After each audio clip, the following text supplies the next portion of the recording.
Reka tubahe ikaze inshuti bavandimwe mukurikiye channel yacu Umubanji TV. Tunabonereho kubifuriza intangiro z'ucumweru cyiza. Uyu ni wa mwanya rero mumenyereye tubagezaho update y'amakuru avugwa mu bice bitandukanye muri Repubulika ya Demokarasi ya Kongo. Turi kuwa mbere itariki 23 z'ukwezi kwa 9 umwaka wa 2024.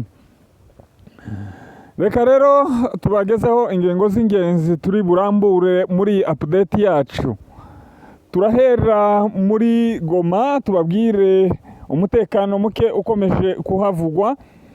Tujye muri teritwari ya Nyiragongo tubabwire uko byifashe intambara ihari n'andi makuru atandukanye avugwa muri teritwari ya Nyiragongo. Muri Masisi naho hakomeje kubera isubiranamo rya Wazalendo aho bakoze imirwano basubiranyemo. Turaza kubabwira icyateye iyo mirwano cyangwa se iyo subiranamo hagati ya Wazalendo bonyine. Naho ingabo z'abarundi zikomeje gufatwa bugwate n'ingabo za M23 muri Rubaya muri teritwari ya Masisi. Aho twageze muri Masisi niho tukiri. Turababwira n'andi makuru atandukanye avugwa muri Repubulika ya Demokarasi ya Kongo. Umugwa mukuru Kinshasa, Minisitiri w'ingabo akomeje ingendo akorera ku mugabane w'Uburayi aho kugeza ubu ari mu gihugu cya Espagne. Hari n'andi makuru avuga ko leta ya Afrika y'Epfo umubano wayo udahagaze neza, ubu nyine hajemo agatotsi, umubano utifashe neza. Turajya muri Sud Kivu tubabwire amakuru ahavugwa. Muri teritwari ya Fizi haravugwa inkuru nyinshi zitandukanye. Turajya no mu makuru ajanye na diplomasi, nuko chef d'état major w'ingabo za Kongo Bwana Christian Chiwewe arateganya gukora urugendo rumuganisha i Kampala mu gihugu cya Uganda, hazabonana n'umukuru w'ingabo w'igihugu cya Uganda General Muhoozi Kainerugaba. Naho muri Kasai turababwira amakuru avugwa muri Kasai. Haravugwa inkuru zitandukanye zivugwa mu ntara Kasai ari nayo Perezida Felix Tshisekedi akomokamo. Reka nanone tubibutse mwebwe mwese mukurikiye channel yacu Umubanji TV, tubibutse gukanda subscribe ku batarabikora, mwakora share, like na comment kugira ngo gahunda z'ibiganiro byo kuri Umubanji TV bize bibageraho mu buryo bworoshe cyane. Reka update yacu tuyihere mu mujyi wa Goma. Mu mujyi wa Goma muri Majengo muri quartier ya Buhene nuko hishwe Wazalendo 3 bishwe n'abaturage.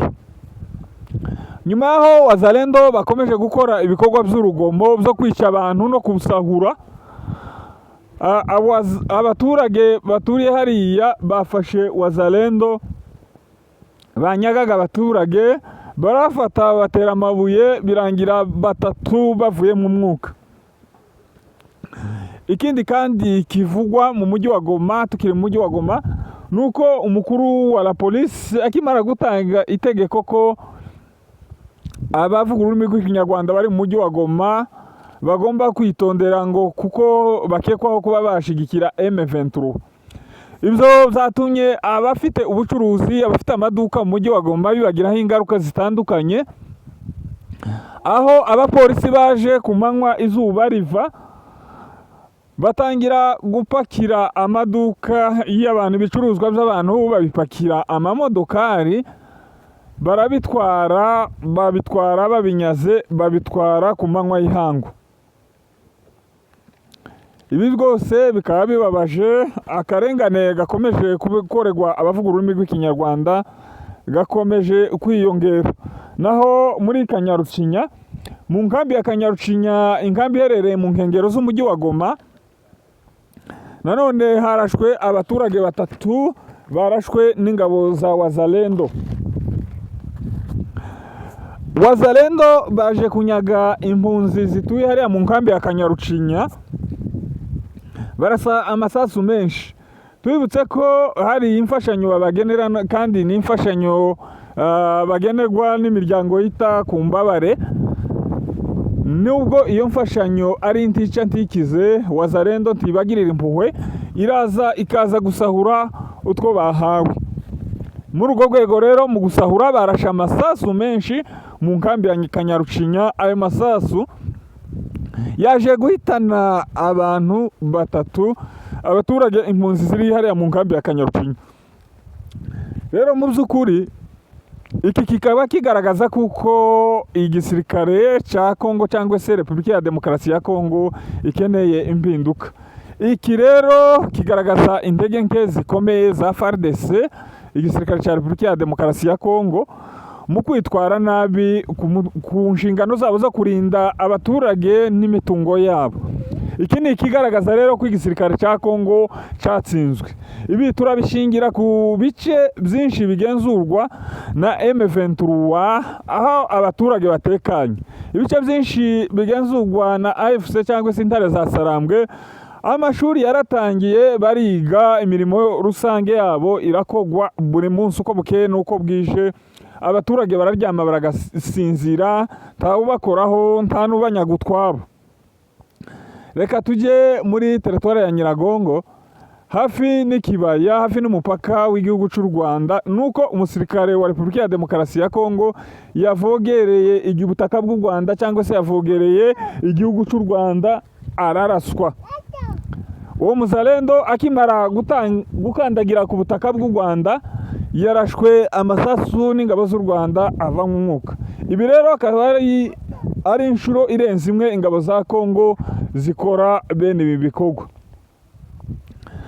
Reka tujye muri Masisi.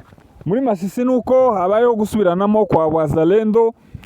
Wazalendo bayobowe n'uwita General Kigingi basubiranyemo n'uwita General Mutayomba ukuriye inyeshamba za FDLR. Iyi mirwano rero bakaba bapfuye ibyo basahuye abaturage hariya muri teritwari ya Masisi. Ibi rero bikaba atari yo nshuro ya mbere bibaye, dore ko bongeye kandi gushwana bapfa ibyo basahuye abaturage hariya muri Masisi. Bararasana, batwika n'amazu y'abaturage agera kuri 40. Tukiri nanone muri teritwari ya Masisi, mu gace ka Rubaya, hakomeje gufatirwa ingabo nyinshi z'abarundi na FARDC, aho bafatwa baje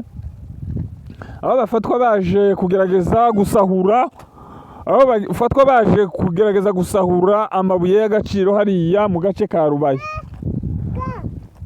Reka rero tujye mu bindi bice bitandukanye.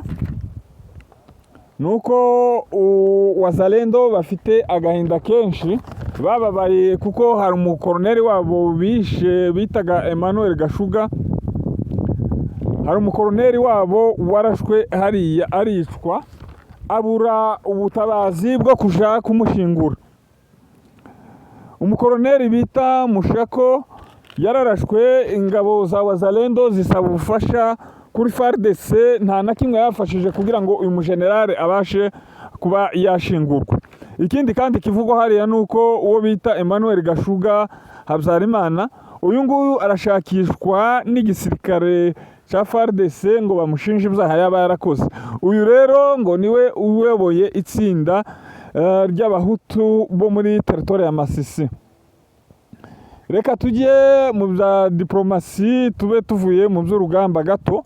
Minisitiri w'ingabo za Repubulika ya Demokarasi ya Kongo Bwana Kabongo Mwandiyabati ari mu gihugu cya Espagne ku mugabane w'Uburayi, aho yagiye kugura ibikoresho ngo bizafasha kurwanya M23. Uyu minisitiri rero ngo hari ibifaru, yagaragaye amafoto yamugaragazaga agura ibifaro byo kurwanya M23. Ibi nanone babikoze nyuma yaho bagura izindi ntwaro muri Korea ndetse no muri za Pakistani na Turkiya, bahaguze ibikoresho byinshi bya gisirikare.